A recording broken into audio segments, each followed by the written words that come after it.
Bonjour à tous et bienvenue sur Copo & Co devant cet attirail un petit peu particulier que je viens de mettre au point en espérant que ça porte ses fruits.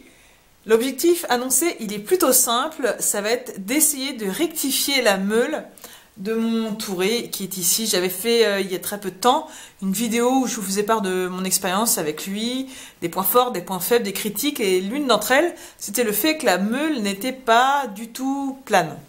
À l'époque, d'ailleurs, j'avais fait un test avec un crayon de couleur, si vous vous en souvenez bien. Je l'avais mis à un point fixe avec la pointe du coup qui restait toujours à égale distance du support.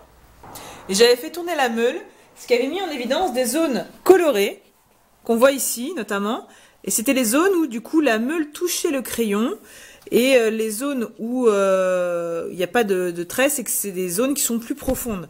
Donc partout où il y a un trait rouge, concrètement, on peut traduire ça comme des bosses sur la meule. À l'œil nu, ça paraît plat, mais en fait, ça l'est pas. Et c'est assez problématique. Vous voyez, là, vraiment, c'est beaucoup plus éloigné du centre de la meule que, par exemple, cette partie-là, où le crayon n'a pas touché. J'ai fait plusieurs tours, hein, donc à chaque fois, ça touchait aux mêmes endroits. Et du coup, la problématique, c'est que pour l'affûtage, ça marche pas très bien. À chaque fois que je me cale bien sur mon guide, que je suis bien parallèle à mon guide, et ben le bout de mon ciseau à bois, par exemple, il est pas du tout à 90, il est un peu de travers, quoi. Donc c'est un petit peu dommage d'avoir un Touré à affûter qui, du coup, n'affûte pas correctement. Donc se plaindre, c'est bien, agir, c'est mieux. J'ai essayé de concevoir une petite stratégie, parce qu'en fait, j'ai pas le kit à rectifier les meules avec la pierre diamantée qui se monte sur le guide. La raison, elle est simple, c'est que ça coûte extrêmement cher. Et que même si vous êtes très gentil à cliquer sur les liens Amazon en dessous de la chaîne ou à vous faire parrainer, des choses comme ça, et ben depuis le début de la chaîne, j'ai jamais réuni la somme qui me permettrait de payer cet équipement-là.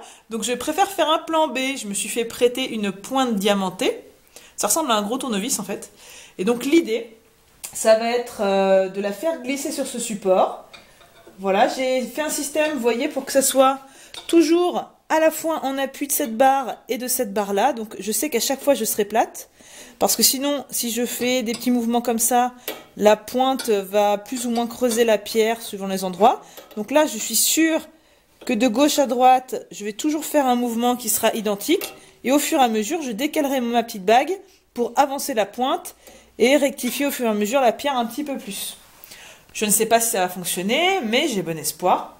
Vous avez vu, j'ai installé ici, avec la presse de mon établi, tout un petit système avec une barre bien plane. Et en théorie, vous voyez, c'est à peu près aligné au guide. Et ce guide ici, j'ai fait en sorte de vérifier, de mesurer que la distance entre le support ici et la barre ici est égale à la distance entre le support ici et la barre ici. Alors, du coup, j'espère que cette barre-là va être bien parallèle après à ma meule. Le problème, c'est que voilà, suivant comment on l'avance ou comment on la recule, bah, ça bouge tout le temps, quoi. Donc bon, je me base là-dessus. En théorie, ça, c'est parallèle à ça. Donc, l'idée, c'est que du coup, ma meule soit parallèle à cette barre. Et en théorie, si ici, il y a toujours une égale distance lors de mes futurs aiguisages, et bien du coup, l'outil que j'aiguiserai ici sera toujours bien positionné de façon parallèle à ma pierre. Voilà, j'espère que c'est simple. Dans ma tête, j'essaye de partir du principe que c'est la meilleure des solutions. Si vous en avez d'autres, écrivez-les, ça m'intéresse. Et puis voilà, donc, on se met en place. Je vais faire des petites passes, c'est-à-dire que je vais mettre en butée d'une zone d'abord qui a été crayonnée en rouge. Je sais que c'est une zone qui a besoin d'être diminué. Et puis, au fur et à mesure, j'augmenterai la profondeur de ma pointe. Et si à un moment, je me rends compte que ça touche bien partout, ça voudra dire que la pointe est vraiment passée à tous les endroits. Et du coup, qu'en théorie, tout est plan. Tout est bien rectifié. Bon, on croise les ciseaux à bois et on fait en sorte de s'y mettre. C'est parti! Résultat à la fin.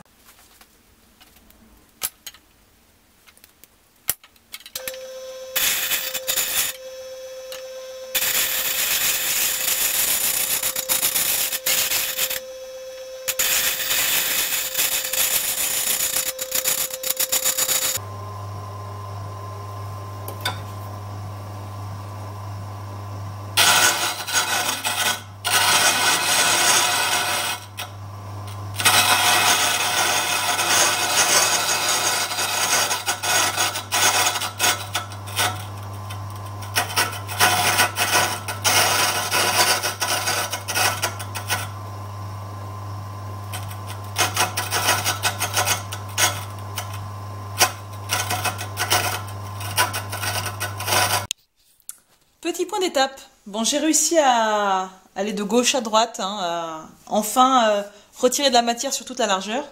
Mais par contre, j'aime pas trop le résultat. Je vous avance. Vous voyez, on voit quand même les petites stries liées au passage du diamant. Alors, ça pourrait paraître plat, mais ça l'est pas totalement. Et donc là, je me suis dit que ce serait peut-être opportun d'utiliser le guide dont je dispose pour les ciseaux en l'adaptant avec ma petite pointe diamantée. Donc j'ai remonté mon petit support ici, toujours de manière à éviter les mouvements de balancier parce que dans ce cas-là, la pointe s'enfoncerait plus dans la pierre. Donc toujours en appui avec ma petite cale en bois. J'ai serré ici et puis, vous voyez, j'ai trouvé une profondeur où en l'occurrence, on le voit un petit peu ici avec le trait, hein, ça a fait une petite marque, où la pierre est plus épaisse à cet endroit-là que là. Donc, vous voyez, là ça frotte pas, là ça frotte, et du coup ça va retirer toute la matière ici. Et l'avantage c'est que c'est un mouvement qui est bien rectiligne, parce qu'avec la main, j'ai beau essayer de faire attention, je pense que des fois la petite butée en bois, elle bouge.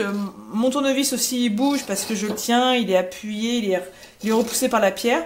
Donc au moins ça va me permettre de faire des mouvements linéaires et surtout d'avancer petit à petit sans faire trop d'à-coups. Donc je vais mettre un petit peu de WD-40 ici pour faciliter le mouvement. Et puis je vais aller un peu plus peaufiner cette surface qui déjà est nettement meilleure que tout à l'heure.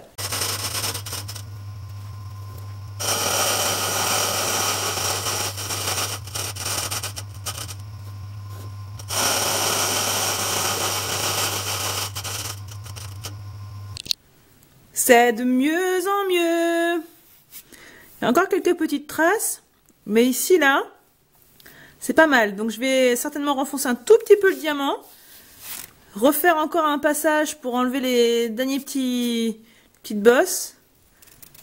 Mais bon, c'est moins pire que ça n'a été, je pense. Mais ça peut être mieux. On continue.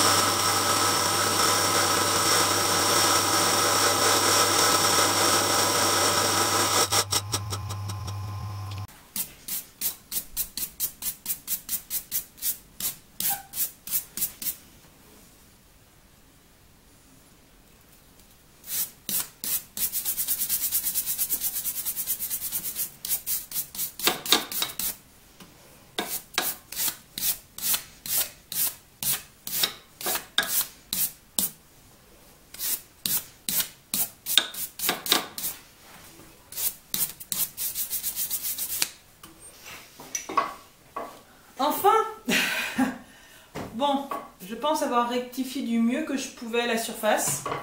Il y a encore quelques marques du passage du diamant. On voit que par endroits, ça fait quelques petites stries.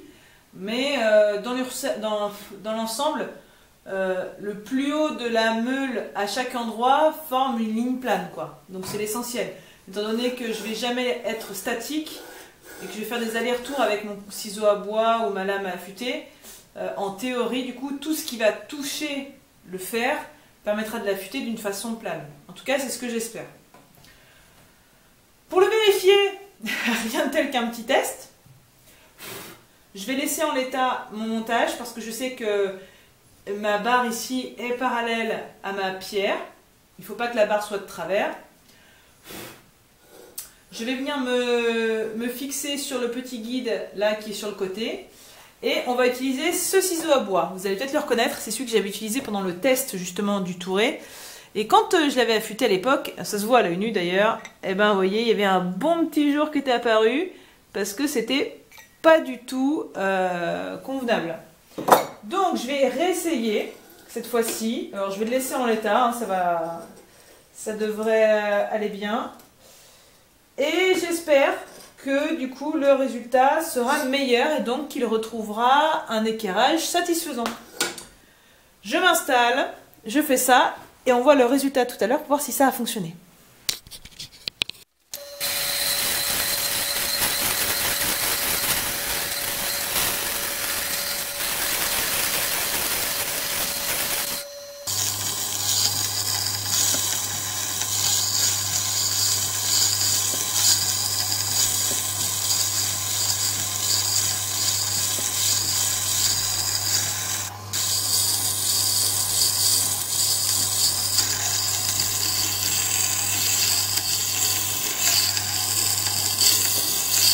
Aussi, le verdict de l'affûtage. Bon, déjà, à l'œil nu, on voit quand même que ça a une meilleure tête qu'avant, niveau équarrage. Hein. Donc voilà, verdict. Bon, il reste un petit jour sur le côté de rien du tout. Au prochain affûtage, ça sera résolu. Je ne vais peut-être pas non plus en enlever trop d'un coup. Et puis, je pense qu'il a le droit de se reposer aussi, un petit peu se tourer. Donc, pour conclure cette vidéo, qui ne sera pas à contre-jour. Ah si, en fait, un petit peu. Donc, pour conclure, impératif si vous achetez un touret à meuler, une meule à eau, de rectifier la meule. Dans le cas contraire, ça vous fait du travail tout pourri, même si vos ciseaux sont pas haut de gamme, c'est un peu dommage de les abîmer. En l'occurrence, les miens, c'était un petit lot, ça a dû me coûter 40 €. Vous avez le lien dans la description si vous voulez voir à quoi ils ressemblent. Voilà, donc c'est pas du haut de gamme, mais ça fait quand même le taf, et bien affûté, ça fait même très bien le taf. Donc voilà, c'est vrai que c'est un plus d'avoir un touret, mais il faut rectifier la meule, c'est vraiment impératif. L'expérience a prouvé que même si on n'a pas un kit à 60 €, et bien juste avec une pointe diamantée, en essayant de se servir du guide, il y a moyen quand même d'arranger les choses, quand bien même ce ne sera pas parfait, ce sera toujours mieux que ce qu'il y avait avant.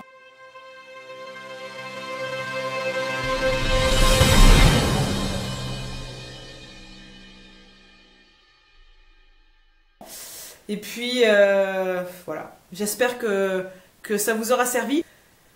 Et puis, n'oubliez pas de cliquer en bas à droite de votre écran pour être abonné Copo & Co, faire partie de la grande famille des milliers de copos qui suivent ces vidéos.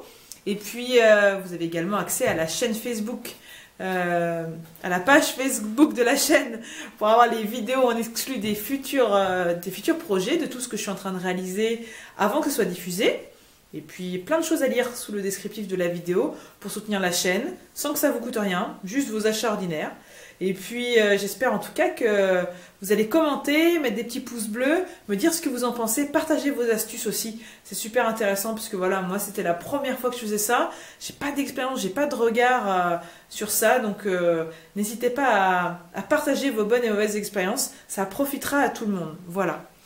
Je vous embrasse, j'ai pas mal de ciseaux à affûter. Donc j'y retourne. À très bientôt et surtout n'oubliez pas, faites plein de copeaux. Bye bye bye bye.